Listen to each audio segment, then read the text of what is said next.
Titer etanol yang dilaporkan dari hidrolisis fermentasi serat terdegradasi dalam limbah lumpur kertas atau PS umumnya diperoleh dalam kondisi terendam secara feed batch. Dapat ditingkatkan melalui proses fermentasi pada muatan padatan tinggi seperti yang ditunjukkan dalam penelitian ini dengan 2 limbah PS industri pada dosis enzim yang sesuai untuk muatan padatan hingga 40%. Ragi industri strain Saccharomyces cerevisiae etanol merah dibandingkan dengan 2 strain Saccharomyces cerevisiae yang direkayasa secara genetik, yaitu Cellucec 1.0 dan Cellucec 2.0 yang masing-masing mampu memanfaatkan silosa dan produksi selulase. Fermentasi batch padatan tinggi dilakukan dalam reaktor berputar horizontal 3L dan liter etanol masing-masing 100,8 dan 73,3 gram per liter diperoleh untuk pulp murni dan lumpur kertas PS daur ulang bergelombang. Pada permuatan padatan 40% menggunakan etanol merah. Pemanfaatan silosa oleh Cellucec 1.0 ini meningkatkan titer etanol hingga 10,3%, sementara kebutuhan enzim selulolitik eksogen berkurang hingga 50% dengan menggunakan Cellucec 2.0 yang memproduksi selulase.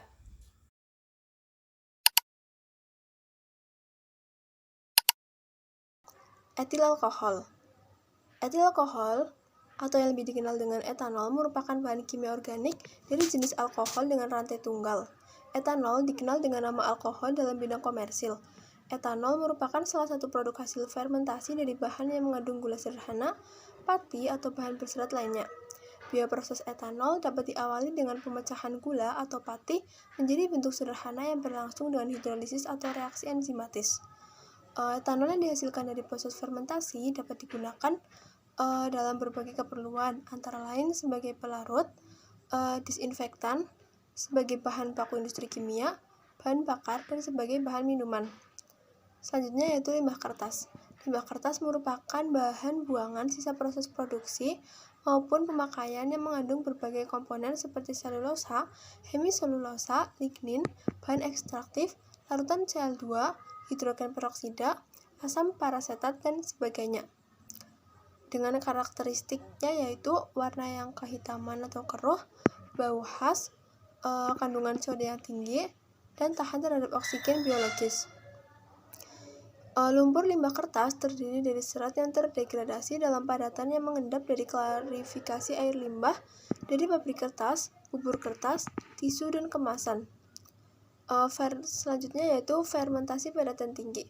Fermentasi padatan tinggi adalah proses fermentasi mikroba di mana mikroorganisme terpilih seperti bakteri, jamur, dan ragi dibudidayakan di atas bahan organik yang lembab, padat, dan tidak mudah larut, yang berfungsi sebagai pendukung dan sumber nutrisi bagi pertumbuhan mikroorganisme, tanpa adanya atau hampir tidak adanya air yang mengalir bebas.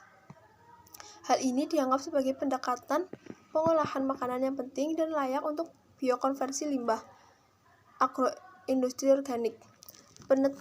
Penerapan fermentasi padat tinggi layak dilakukan karena kegunaannya untuk mengubah substrat agrolignoselulosa yang berbeda seperti sedotan, sekam, dan dedak sereal, ampas tebu, molase, bungkil minyak, dan kulit umbi-umbian, buah-buahan, dan sayuran, bubur kertas, dan lain-lain menjadi beberapa produk industri.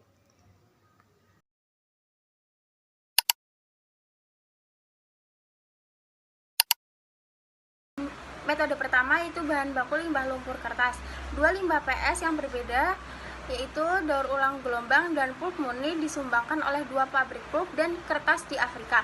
Sekitar 1 ton limbah itu yang diperlukan untuk percobaan fermentasi padatan tinggi dan terendam dikeringkan di rumah kaca hingga kadar air kurang dari 10%. Selama 10 hari pada suhu antara 30-40 derajat Celcius tergantung pada cuaca. Limbah PS yang sudah kering disimpan dalam drum kedap udara pada suhu kamar sampai digunakan untuk mendapatkan ukuran partikel yang sesuai untuk fermentasi. PS direduksi menjadi partikel kurang dari 8 mm menggunakan cutting mill SM100. Metode yang kedua yaitu strain ragi dan koktail enzim. 3 strain industri digunakan dalam penelitian ini yaitu etanol, Cellucec 1.0 yang direkayasa untuk konsumsi silosa, dan selusek 2.0 yang direkayasa untuk konsumsi silosa dan sekresi selulase. Selusek 2.0 yang direkayasa untuk mengekspresikan gen selobiohidrolase 1 dan endoglukanase. Strain ragi disimpan pada suhu kurang dari 85 derajat Celcius dalam 30% gliserol sebagai cryoprotektan. Inokulum yang digunakan dalam percobaan padatan dan labu kocok ditanam dalam media YPD yang terdiri dari 20 gram glukosa, 20 gram pepton, dan 10 gram ekstrak ragi. Ragi diinkubasi dalam labu Erlenmeyer pada suhu 35 derajat Celcius selama 15 jam dalam inkubator pengocok orbital dengan kecepatan 120 rpm. Inokulum yang digunakan dalam percobaan padatan tinggi terdiri dari krim ragi yang diperoleh dari sentrifugasi kultur cair pada 3500 rpm selama 10 menit. Metode yang ketiga adalah fermentasi padatan tinggi dalam kultur batch. Fermentasi limbah PS dengan padatan tinggi dilakukan dengan menggunakan sakarifikasi fermentasi silmutan atau sakarifikasi dan K-off fermentasi silmutan berdasarkan kemampuan strain ragi dalam kultur batch dalam reaktor berputar horizontal berukuran 3 liter. Total massa kerja dalam benjana kira-kira 700 gram dan termasuk substrat, media fermentasi, inokulum, dan enzim. Kadar air PS kering disesuaikan untuk mendapatkan nilai padatan 20%, 25%, 30%, dan 40% yang diinginkan menggunakan media ramping. Keempat yaitu metode analisis, yaitu supernatan sampel yang diambil selama fermentasi dianalisis untuk menentukan konsentrasi etanol, glukosa, silosa, gliserol, asam laktat, dan asam organik. Analisis dilakukan dengan menggunakan sistem kromatografi HPLC yang dilengkapi dengan kolom Animex, detektor indeks bias, dan 250 kali Catrix pelindung 7,8 mm. Kolom dioperasikan pada suhu 65 derajat Celcius menggunakan 5 mm H2SO4 sebagai fase gerak dengan laju air 0,6 ml per menit. Metode kelima adalah analisis statistik, yaitu rata-rata dan deviasi standar disajikan sebagai bar kesalahan pada gambar berikutnya, dihitung menggunakan Microsoft Excel. Analisis statistik lebih lanjut dilakukan dengan menggunakan perangkat lunak statistika 14.0, yaitu signifikasi variabel tertentu ditentukan dan pengaruh kondisi eksperimen yang berbeda dibandingkan dengan menggunakan analisis varians ANOVA dan uji post HOC2K.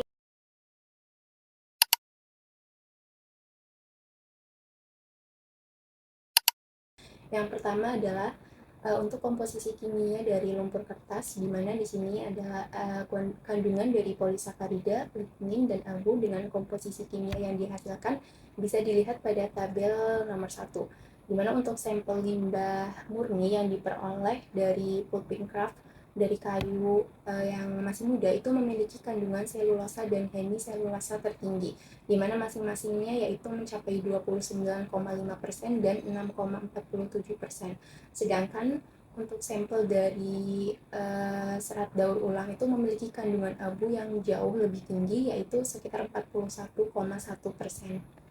Kemudian yang kedua ada hasil dari fermentasi padatan tinggi dalam kultur batch dengan strain Saccharomyces creavis ethanol red, di mana untuk lumpur kertas pulp murni atau VPPS menghasilkan konsentrasi etanol 44% hingga 95% lebih besar dibandingkan untuk lumpur kertas yang daur ulang atau CRPS. Dan untuk konsentrasi etanol maksimum yang dicapai adalah 86,2 gram per liter dan 55,3 gram per liter pada kandungan padatan 30%. Dan dosis enzim yang diperoleh adalah 15 FPU per gram untuk kedua sampel tersebut. Kemudian hasil yang kedua, untuk konsentrasi etanol lebih tinggi dari yang dicapai dengan menggunakan CRPS. Selain itu, untuk kandungan abu dari CRPS yang tinggi kemungkinan besar menghambat selulase dibuktikan dengan konversi selulase hanya 63,7% dibandingkan dengan 81,0% untuk sampel yang murni atau VPPS. Nah, pada grafik dijelaskan bahwa hasil konsentrasi etanol itu menunjukkan yang VPPS atau limbah lumpur yang murni itu jauh lebih tinggi dibandingkan dengan untuk sampel yang CRPS atau yang daur ulang, di mana konsentrasi etanol maksimum yang tercatat adalah 100,9 dan 73,3 gram per liter yang murni dan setara dengan hasil 14,1 dan 9,7 gram etanol untuk sampel yang daur ulang. Terus selanjutnya ada pun konsentrasi asam laktat untuk CRPS yaitu antara 2,1 dan 6,2 gram per liter, sementara itu untuk VPPS dosis enzimnya adalah rendah dan kandungan padatannya itu lebih rendah. Kemudian hasil yang ketiga adalah fermentasi padatan tinggi dalam kultur batch dengan strain Saccharomyces cerevisiae rekombinan selulase 1.0 dan selulase 2.0. Fermentasi menggunakan selulase 1.0 menghasilkan konsentrasi dan hasil etanol yang lebih tinggi menggunakan VPPS sebagai bahan bakunya. Untuk konsentrasi etanol dalam kultur ini masing-masing meningkat sekitar 42,6% dan 34,6% untuk VPPS dan CRPS. Ketika dosis enzim ditingkatkan dari 3,5 menjadi 10 FPU per gram, itu menghasilkan etanolnya meningkat sebesar 34,3 dan 29,1% masing-masing untuk VPPS dan CRPS. Konsentrasi etanol tertinggi yang dicapai dengan menggunakan strain selulase 1.0 adalah 86,4 dan 53,2 gram per liter yang setara dengan hasil dari CRPS yaitu 18,4 dan 10,7 gram etanol per 100 gram. Sehingga hasil dengan selulase 1.0 pada dosis enzim 10 FPU per gram itu adalah 30% sebanding dengan hasil yang diperoleh pada 15 FPU per gram yaitu 30% juga. Kemudian yang nomor 4 adalah hasil dari fermentasi terendam dalam kultur batch dengan ethanol rate dan strain Saccharomyces cerevisiae yang direkayasa. Di mana pada grafik itu menunjukkan bahwa konsentrasi etanol maksimum sebesar 4,1 dan 6,6 gram per liter yang dicapai masing-masing dengan menggunakan CRPS dan VPPS. Dalam kultur terendam batch, hasil dari fermentasi ini dibandingkan dengan laporan sebelumnya dalam kondisi serupa dan dengan sampel limbah kertas yang serupa pula. Peningkatan kecernaan VPPS dibandingkan CRPS pada kondisi tersebut mengakibatkan sensitivitas terhadap dosis enzim menjadi lebih rendah, ditunjukkan dengan peningkatan konsentrasi etanol sebesar 93,6% dan 21,2% pada peningkatan dosis enzim dari 5 menjadi 20. Kemudian hasil etanol yang dicapai pada kondisi terendam dan padatan terendah masing-masing 15,3 dan 28,1 gram etanol untuk CRPS dan VPPS lebih besar dibandingkan pada kondisi padatan tinggi yaitu 10,7 dan 18,4 gram etanol per 100 gram masing-masing untuk CRPS dan VPPS.